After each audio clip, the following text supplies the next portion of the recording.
देवगड पासून ते लोक निघाले होते. ते हायवेज वरती बस थांबतात धाब्यावर जायला आणि आता वॉशरूमच्या लाईन मध्ये होती. दरवाजा ओपन केल्यावरतीच ना कमोड वरती एक बाई बसली होती. मान तिची खाली होती, केस असे पूर्ण सोडलेले आणि डोळे लिजिट रक्ताळलेले लाल डोळे असतात ना, तर तिने आता पटकन बाहेरून दरवाजा बंद केला. बंद केल्यावरती नंतर तिने पाठी टर्न केला तर ह्या कथा मनोरंजनासाठी आहे. काही लोकांचे अनुभव व काही पूर्णपणे काल्पनिकही असू शकतात. त्यामुळे कृपया यांना मनोरंजन म्हणून घ्या. या कथा आपल्या संस्कृतीचा एक भाग आहे. अगदी लहानपणी आजी आजोबांनी सांगितलेल्या गुड गोष्टींसारख्या. आमचा हेतू कोणत्याही प्रकारच्या अंधश्रद्धा किंवा भीती निर्माण करणे नाही.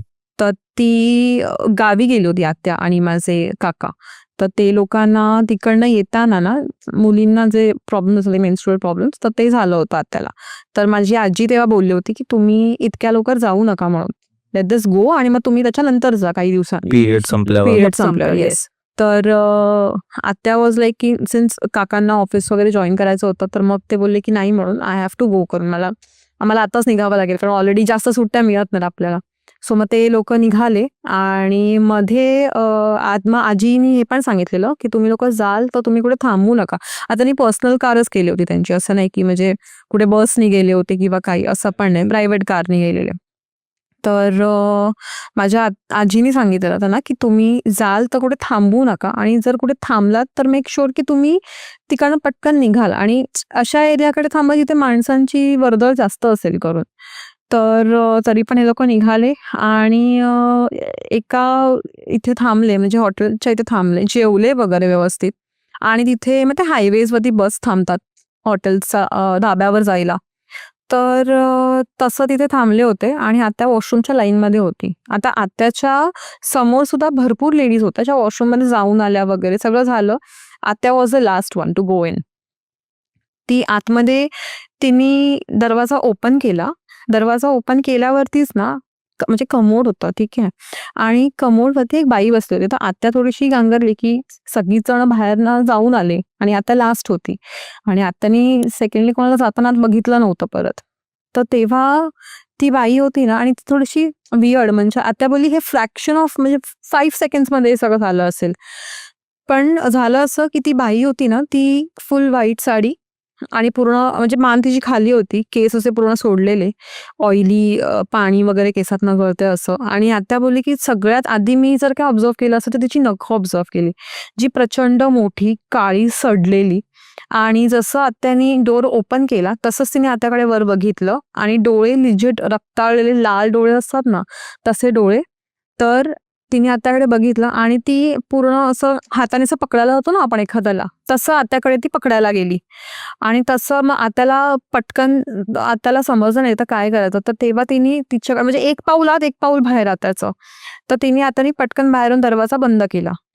बंद केल्यावरती नंतर तिने पाठी टर्न केला तर कोणच माणसं नव्हती तिकडे. म्हणजे ज्या बसेस थांबलेल्या किंवा जे माणसांची वर्दळ वगैरे होती, इव्हन त्या ज्या हॉटेलला ते लोक आले होते तेही कोणच माणसं नाहीत. मग ते थोडंसं तिला हे झालं की म्हणजे काय झालं ते तिला त्या मोमेंटला कळलं नाही. मग ते लोक निघाले तिकडनं. निघाल्यावरती घरी आले, पहाटेपर्यंत घरी पोहोचले मुंबईला आणि त्याच्यानंतर त्या दोघांनाही ताप होता. एक आठवडाभर ते लोक फीवरमध्येच होते. ती कोणती जागा होती म्हणजे? हे ना मला जागा नाही सांगता येणार, पण on the way like Devgad पासून ते लोक निघाले होते. देवगड टू आपलं मुंबईला येताना जे पण रॅन्डम रेस्टॉरंट लागतात आपल्याला, किती वाजले होते? रात्री आय गेस 11:30-12ची गोष्ट. कारण त्या लोकांना ऍक्च्युली नव्हतं थांबायचं. काका बोलले होते की नाही सांगितलं आपण नको थांबूया, पण मग आत्याच असं होतं की तिला वॉशरूमला जायचंय किंवा काय, आपण ऑल द टाइम 12-13 तास आपण किती बसणार ना गाडीमध्ये, असं झालेलं. सो मग फायनली 11:30-12 लोक उतरले. असं तेव्हा ती बाई दिसली त्यांना आणि आत्या बोलते आधी म्हणजे काही म्हणजे चुकून पण नाही वाटणार की असं काय आहे म्हणून, की म्हणजे आउट ऑफ नोवेअर की तिथे सगळी लोक जात आहेत, बसेस थांबलेत 4-5, ते बसवाले लोक तिथे त्या डायनिंग इन जेवण वगैरे चाललंय वगैरे. आणि बाहेर जसं आता तिकडे एक पाऊल आत एक पाऊल बाहेर, जसं आता बाहेर आली सगळे गायब, कोणच नाही रोडवर. आणि आपण ते बोलतो ना की जे असे टॉयलेटचे वगैरे जागा असतात तिथे असं काही निगेटिव्ह एनर्जी भरपूर असतात, नकारात्मक शक्ती असतात तिथे. आणि मे बी खूप ऐकलंही मी की जे स्पेशली आपल्या मुंबईत वगैरे असतं, म्हणजे तिकडे कॉमन टॉयलेट हा प्रकार जास्त मुंबईच्या चाळीत वगैरे, तर तिथेही लोकांना असे खूप विचित्र विचित्र अनुभव आलेत. कॉमन टॉयलेट तर रात्री तर बघायलाच भीती वाटते. तो एक तर काळोख असतो पहिली गोष्ट तर. आणि मला स्वतःला इमॅजिनरी भूतं खूप दिसतात. म्हणजे मला असं कोणी नसेल तरी मला असं वाटतं कोणतरी माणूस आहे तिकडे उभा, असं असतं. सो मी तर अवॉइड करते अशा ठिकाणी. पण असं होतं. आणि आता गेली पण एकटीच होती तिकडे. म्हणजे एक तर कोण आपल्याबरोबर कोण लेडीज असेल ना, तर आपल्याला काय कोणतरी एक असतं आपल्याबरोबर. तर मग एक वेळ ठीक वाटतं. मेन्स्ट्रुएशनमध्ये तुम्ही एकटं जाणार तर मग तेव्हा असं वाटतं की यार घरातले बोलतात ना, की काही-काही वेळेला काही-काही ठिकाणी नाही जायचं काही-काही दिवसांमध्ये. ते प्रॉपर